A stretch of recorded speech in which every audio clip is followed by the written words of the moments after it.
थे, उन्होंने बहुत अच्छी शिक्षाएं दी। तो मतलब उन्होंने बहुत सारी चीज़ों पर प्रश्न चिन्ह उठाए। जैसे मैं आपसे कहूँ, मैं 3 चीज़ें आपको यहाँ पर सिखाना चाहूँगा, ध्यान से सीखना। 3 चीज़ें। एक चीज़ है हकीकत, जिस पर प्रश्न चिन्ह किए किसने? मोइनुद्दीन चिश्ती। हकीकत। एक आपका शरीयत, शरीयत, ठीक है, और तीसरी चीज़ है तरीकत। इन तीनों वर्ड्स को समझना। हकीकत का मतलब है, देखो आप में से दुनिया में पूजा पाठ क्यों होते हैं इतने, या कोई भी आपका कोई नमाज क्यों पढ़ता है, वाई, क्या कारण है उसका? या जितने भी लोग चर्च जा रहे हैं, मंदिर जा रहे हैं, मस्जिद जा रहे हैं, वो सब क्यों जाते हैं?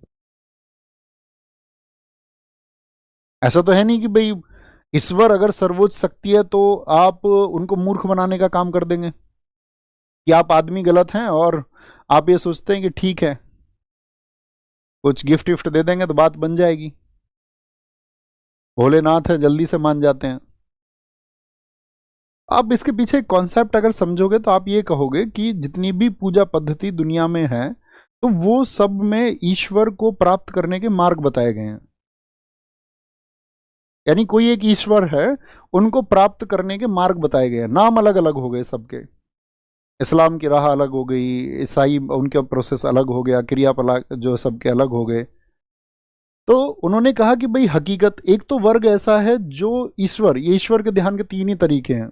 यानी आप भगवान पर ध्यान लगा रहे हैं तो उसके 3 ही तरीके हैं। एक तो हकीकत, एक तो वो लोग हैं जो ज्यादा ज्ञानी बनते हैं, यानी कि जो चाह रहे हैं कि हम इंटेलेक्चुअल तरीके से ईश्वर को प्राप्त कर लेंगे, ठीक है, इंटेलेक्चुअल बुद्धि से हम ईश्वर को प्राप्त कर लेंगे। जो ज्यादा दिमाग लगा रहे हैं किसी भी तरह में, ऐसे नहीं ऐसे, ऐसे नहीं ऐसे, तो क्या है कि उनको ईश्वर मिलता ही नहीं, कभी प्राप्ति नहीं होता, बहुत तार्किक हो तो। दूसरा है शरीयत। शरीयत में कर्मकांडों पर सवाल उठाया गया कि इस्लाम में बोला गया कि भाई जो जनेऊ पहनते हो ये सब कर्मकांड हैं, ये बेकार की चीजें हैं। जनेऊ का क्या अर्थ है? ईश्वर का तलाक, आपका तिलक से क्या संबंध है? जो तिलक नहीं लगाएगा तो क्या उसको ईश्वर नहीं मिलेंगे? जो जनेऊ नहीं पहनेगा तो क्या उसको ईश्वर नहीं मिलेंगे? तो फिर उन्होंने उल्टा काउंटर किया। तो आपने देखा होगा इस्लाम में भी माला चलती है, माला देखी है नहीं देखी? अब उस माला के अंदर उन्होंने कहा माला के अंदर भी धागा है। अब ये जो अंदर धागा है ये भी वही धागा है जिससे जनेऊ बना हुआ है। इस धागे को हटा दोगे तो ये मोती पिर ही नहीं पाएंगे आपस में। जैसे इस्लाम में कहा गया आपका कि उन्होंने सवाल उठाए, मैं ये बता रहा हूँ जो सूफिज्म ने सवाल उठाए हैं। जैसे उन्होंने सवाल उठाया तो उन्होंने फिर सवाल उठाया कि भाई आपने कहा कि जो पजामा है वो टखने से ऊपर होना चाहिए, पजामा गंदा नहीं होना चाहिए, नहीं तो आप जब नमाज पढ़ेंगे तो वो जो है आपका सही तरीका नहीं है, इसीलिए जो है उसको टखने से ऊपर ही सिलवाओ। तो उन्होंने इस पर सवाल किए कि भाई इसका क्या मतलब है, कि मतलब जिसके पास वस्त्र नहीं है तो क्या उसे ईश्वर नहीं मिलेंगे? इस धरती पर तो जो मनुष्य पैदा हुआ तो वो बिना वस्त्रों के ही पैदा हुआ होगा, तो ईश्वर तो नहीं तो सबको कोट पैंट पहना के भेजता।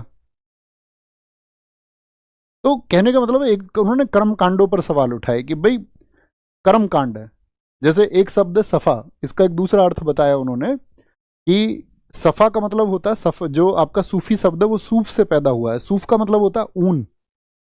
अब कपड़े किससे बनते हैं? ऊन से।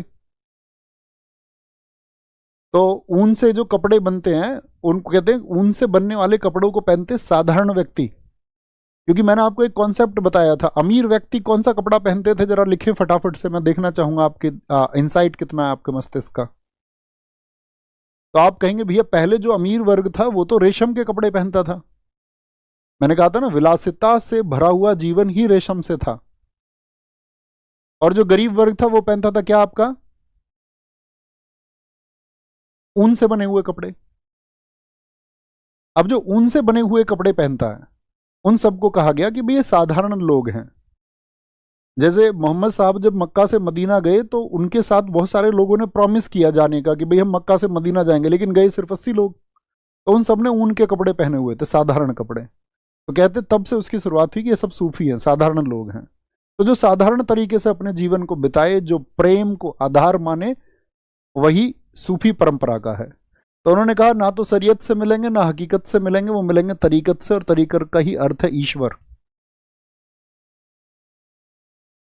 ईश्वर यानी प्रेम से मिलेंगे, बाकी सब चीजें आप छोड़ोगे तब जाके आपको ईश्वर मिलेंगे। और अगर आपके मन में किसी भी चीज के प्रति मोह है उसके अलावा, तो ईश्वर आपको प्राप्त नहीं होंगे, चाहे वो कर्मकांड के प्रति मोह हो, या आपका अगर हम बात करें आपसे ज्ञान के प्रति, आप मतलब लॉजिकली चीजों को पाना चाहते हैं। बात क्लियर है? समझ में आई छोटी सी बात मेरी? समझ में आई? अख्तार एक बहुत प्रसिद्ध सूफी व्यक्ति हुए,